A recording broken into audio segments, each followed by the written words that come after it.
Review সিস্টেমের সঠিক ব্যবহার হওয়া উচিত, এতে ভুলের সংখ্যা কমে আসে। সব আমাদের পক্ষে যাবে তেমন নয়, কিন্তু সন্দেহ দূর হবে।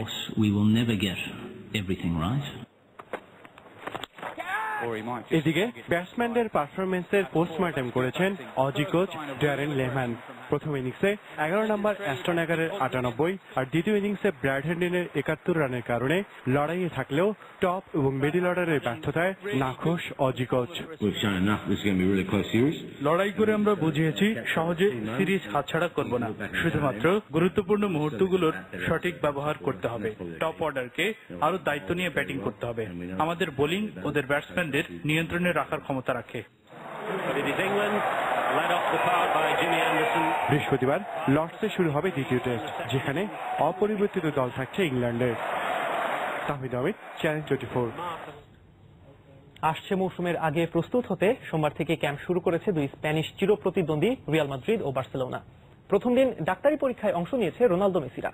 নতুন কোচ কার্লো আনচেলোত্তির সঙ্গে সোমবারের সেশনে প্রথম দেখা হলো ছুটি শেষে ক্যাম্পে যোগ দেয়া রিয়াল মাদ্রিদ তারকাদের।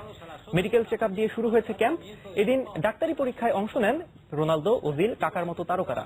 তবে কনফেডারেশন কাপে অংশ নেয়া ফুটবলাররা এখনো ছুটিতে আছে।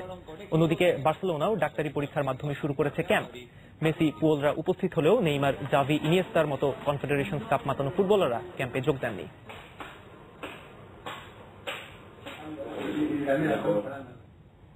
প্রাক মৌসুম সফরে ইন্দোনেশিয়ার জাতীয় দলকে 7-0 গোলে হারিয়েছে আর্সেনাল। এশিয়ায় সফরে মৌসুমের প্রথম ম্যাচে হেরেছে ম্যানচেস্টার ইউনাইটেড।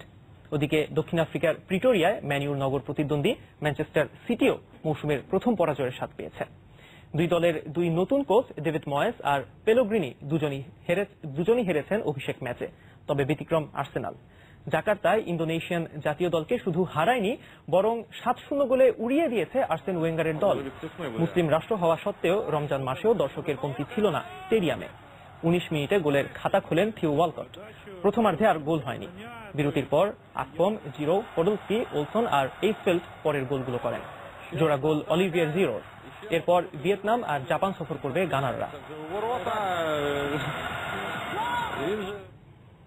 ইউরোপের ব্যস্ত ফুটবল মৌসুমের মিছিলে সবার আগে নাম লিখিয়েছে ইউক্রেন। শুরু হয়েছে ইউক্রেন প্রিমিয়ার লিগ। উদ্বোধনী ম্যাচে বর্তমান চ্যাম্পিয়ন শাখতার দনেস্ক 2-0 গোলে হারিয়েছে হোভেরলাকে। বসন্ত আসছে ইউক্রেনে, আর সে সময়ই শুরু হয়েছে প্রিমিয়ার লিগ। গত মৌসুমে রেলিগেশন না থাকায় অবনমন ঠেকানো হোভেরলা এবার আবার শুরু করেছে লিগ। প্রথমার্ধ শক্তিশালী স্বাগতিক শাখতারের বিরুদ্ধে প্রতিরোধ গড়ে তুললেও দ্বিতীয়ার্ধে আর পেরে ওঠেনি। 47 মিনিটে দিমিত্রি গ্রিশকিন এগিয়ে দেন শাখতারকে। লুইস আদ্রিয়ানো হেডে ব্যবধান দ্বিগুণ করেন।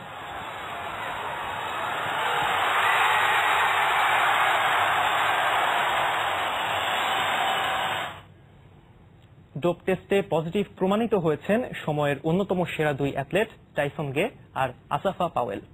ইতিহাসের দ্বিতীয় দ্রুততম মানব গে এমন খবর নিজেই দিয়েছেন সংবাদ মাধ্যমকে, আর পাওয়েলের খবরটি নিশ্চিত করেছেন তার এজেন্ট।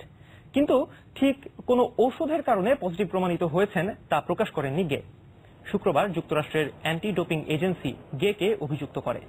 গত মাসে যুক্তরাষ্ট্রের জাতীয় ট্রায়ালে 100 ও 200 মিটার জেতা এই অ্যাথলেট জানান তিনি একজনকে বিশ্বাস করে ভুল করেছেন। আর গত মাসে জ্যামাইকান জাতীয় চ্যাম্পিয়নশিপে ডোপ পরীক্ষায় পজিটিভ প্রমাণিত হন উসাইন বোল্টের সতীর্থ আসাফা পাওয়েল। আরেক জ্যামাইকান নারী অ্যাথলেট শ্যারন সিমসনও ডোপ টেস্টে পজিটিভ প্রমাণিত হয়েছেন।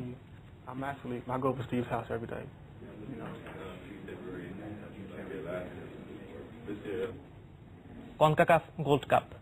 পানামার সাথে গোলশূন্য ড্র করে গোল্ড কাপের গ্রুপ পর্ব থেকে বিদায় নিয়েছে কানাডা। গ্রুপ এর আরেক ম্যাচে মার্টিনিককে 3-1 গোলে হারিয়ে কোয়ার্টার ফাইনাল নিশ্চিত করেছে মেক্সিকো। ডেনভারে ম্যাচের 21 মিনিটে মার্কো ফ্যাবিয়ানের গোলে এগিয়ে যায় সবচেয়ে বেশিবার গোল্ড কাপ জয়ীরা। এরপর দারুণ এক লং রেঞ্জ শটে ব্যবধান দ্বিগুণ করেন লুইস মন্তেস। তবে 42 মিনিটে Mexico defender Miguel lion penalty বক্সে ফাউল করেন স্টিভ গুস্তানকে। পেনাল্টি থেকে কেভিন পার্সমেইনকে গোল শোধ দেন মার্টিনিকের হয়ে। দ্বিতীয়ার্ধে বেশ কিছু সুযোগ হাতছাড়া করে মেক্সিকো। তবে 90 মিনিটে মিগুয়েল লঞ্চের গোল ম্যাচ জয়ের সাথে শেষ 8 নিশ্চিত করে মেক্সিকো। গ্রুপ এ থেকে কোয়ার্টারে গেছে পানামাও।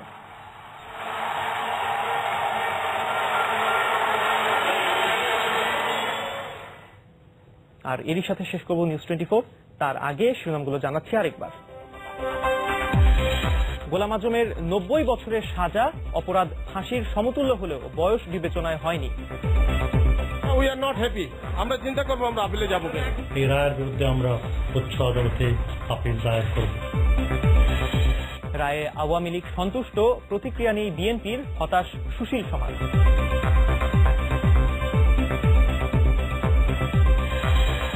এবং ভোর থেকে গণজাগরণ মঞ্চ ও জামায়াতের হরতাল, দেশ জুড়ে 3 জন নিহত, রাজধানীতে ভাঙচুর, গাড়িতে আগুন।